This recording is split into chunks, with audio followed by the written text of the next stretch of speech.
welcome to this session of practice on soldering.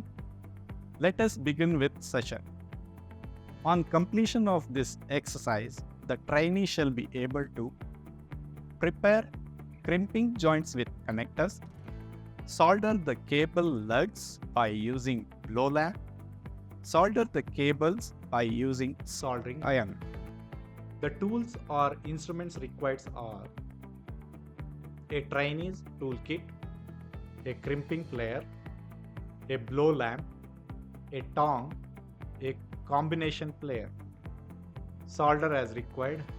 Materials required are cotton waste as required, wooden plank as required, brick as required, insulating sleeve as required, flux as required, lug socket as required, cotton cloth tape as required, grade sandpaper as required, copper and aluminum conductors as required, ray, spade connectors as required.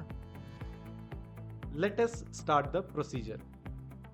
We have 3 tasks in this practice session. Task 1. Prepare the crimping joints with the connector.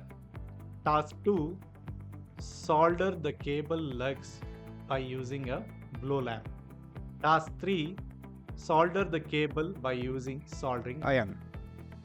Now, we will start with the first task. Prepare the crimping joints with the connector. Crimped joints are permanent and suitable for high current. They can be used for connecting cables to multiple connect signals or high current connectors. As no alloy is used, they ensure high quality than soldered joints. And unlike wire wrapped joints, they can be used for cables of both small and large cross sections. Let us start preparing a crimping joint with the connector. Take a crimping plier and cable wire. Strip off the required length of insulation from the cable that suits the terminal size. Ensure that we use a correct size stripper blade to cut the insulation so that we will not damage the wire core. Twist the strands of the wire slightly clockwise. Use a suitable spade connector and crimp plier to clamp the spade connector with the crimp pliers in the matching position of the jaws. Now insert the wire far enough in the connector. Check whether the connector is in middle of the band of the connector. We can make adjustments if it is not located properly in the middle. Apply sufficient pressure so that it creates a light impression on the connector. Check whether the prepared crimping joint is firm by pulling the cable and connector. Repeat the crimping of connectors for various size of copper and aluminum conductors of different lengths.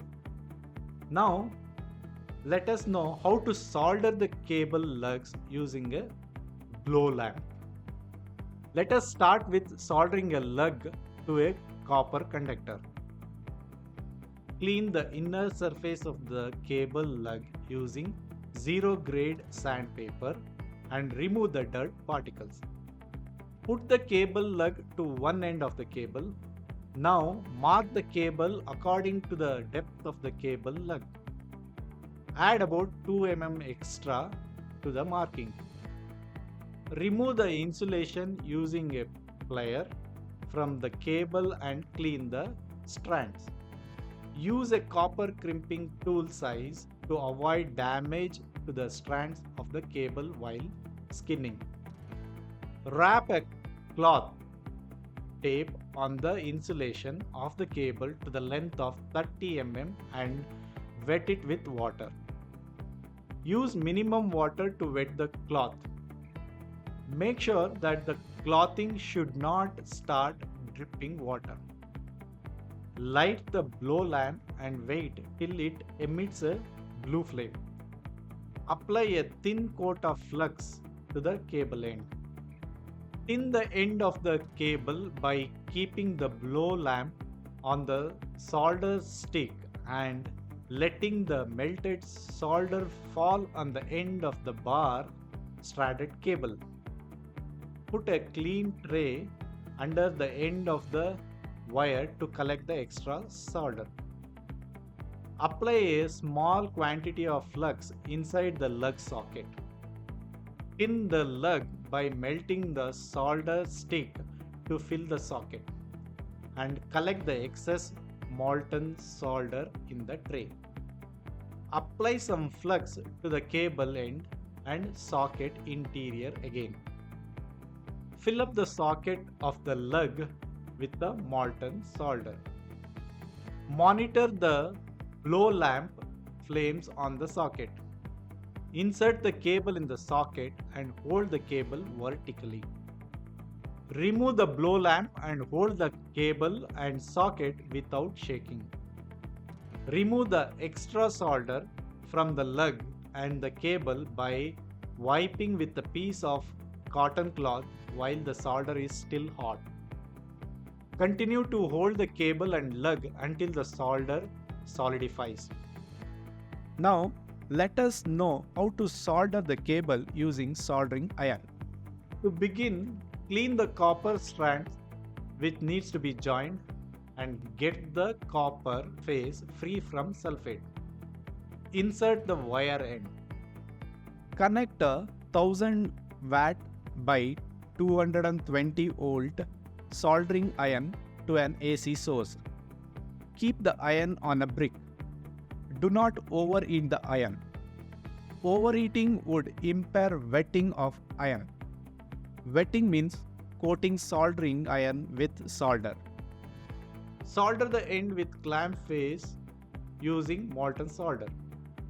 Hold the clamp horizontally and solder the split and close the split with solder.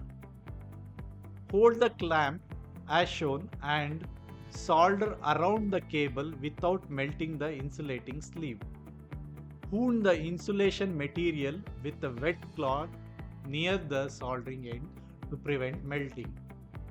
Solder the cable using soldering iron. First, remove the insulation without cutting conductor strands. Connect a soldering iron of 300 watt by 220 volt to an AC supply and keep the iron on a brick. Clean the copper strands with emery paper. Twist the strands neatly. Keep the end on a wooden plank. Wet the iron with soft solder. Do not overheat the iron. Coat the end with solder. Insert the end into the small loop on the eyelet terminal. Fold the terminal tabs one by one and crimp with a tool. Now keep the clamp on wooden plank. Keep the iron so that a wide area of contact is achieved for better heat transfer to obtain a molten flow of soft solder. Wait for solidification of solder and inspect the result. Repeat the same operation for other terminal solderings. Insulating the wires and cables. For small wires and cables, various size of insulation sleeves are available. These sleeves can be inserted before soldering the terminals. Let us summarize this session on practice on soldering.